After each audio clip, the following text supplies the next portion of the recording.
Assalamualaikum warahmatullahi wabarakatuh. Halo, perkenalkan nama Ana Kafisa Sibila Catra. Ana dikasih tugas sama Ustazah Riri untuk menceritakan cerita Jamal dan Laili. Yuk kita dengar ceritanya. Pada saat itu Mas Jamal baru keluar dari supermarket, mau pulang ke rumahnya.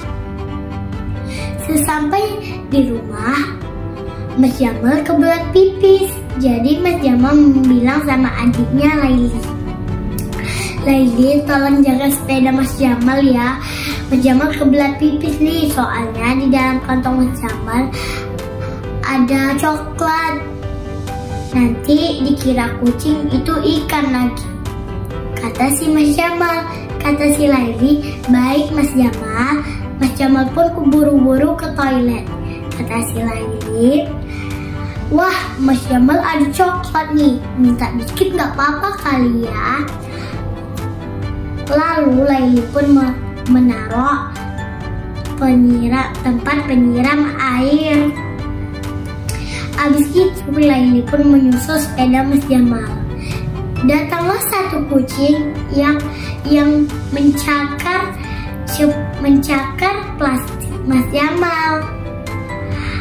Laili pun melihatnya dan tiga butir coklat tersebut terjatuh. Laili pun mengambilnya. Kata si Laili, "Wah, kalau begini udah kotor nih, mending Laili simpan aja deh." Mas Jamal pun keluar dari rumahnya. Mas Jamal pun naik ke sepeda dan buru-buru ke taman bermain, berjumpa teman-temannya.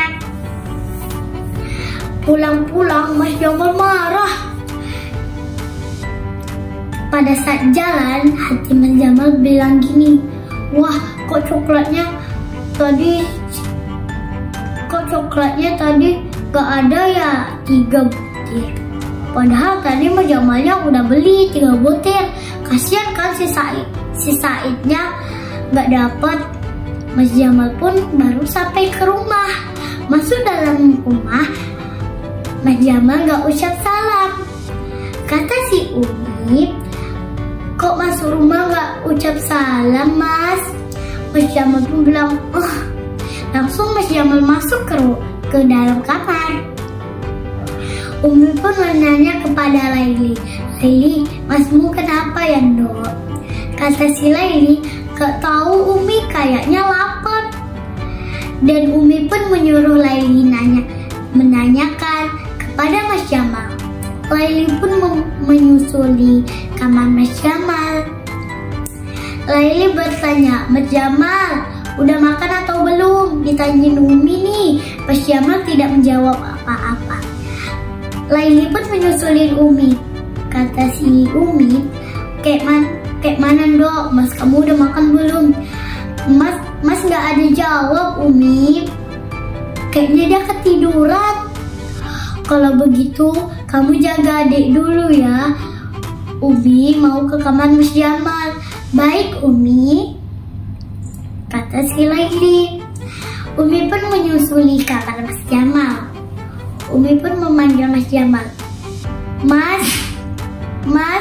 Mas Jamal tidur," kata si Umi. Kata Mas Jamal, enggak Umi." Mas Jamal menjawab dengan ragu.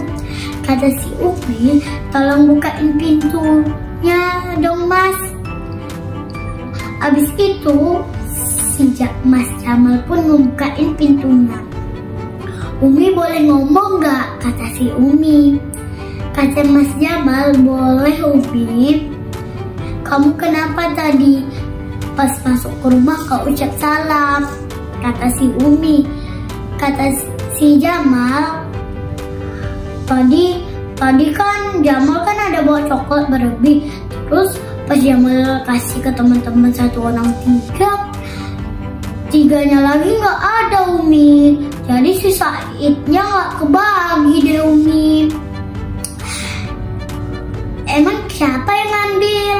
"Jamal," kata si Umi.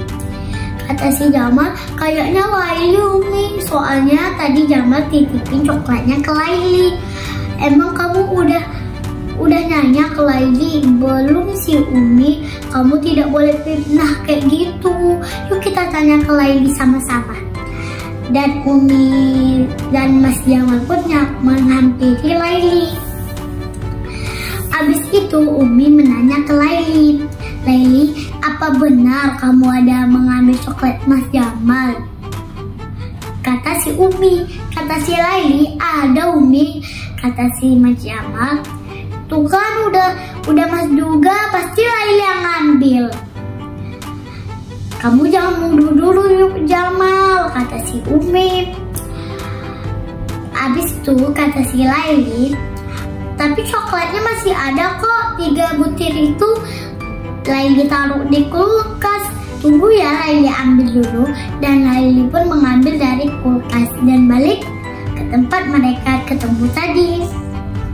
Abis itu, ini coklatnya, kata Laili. Abis itu Mas Jamal pun meminta maaf sama Laili, tapi Laili tidak memaafkannya. Kata si Laili, kalau Mas mau minta maaf sama Laili, Mas harus bagi coklatnya 1 kepada Laili, baru Laili minta maaf. Dan Mas pun mengasih coklatnya 1 dan minta maaf sama Laili. Kesimpulan yang kita ambil dari cerita itu, kita tidak boleh asal menuduh atau fitnah, karena fitnah atau menuduh itu tidak baik. Kita itu harus jujur seperti Laili. Dia akan masuk surga kalau orang jujur dan baik itu, teman-teman. Jadi kalian harus mencontohkan seperti Laili ya. Assalamualaikum warahmatullahi wabarakatuh.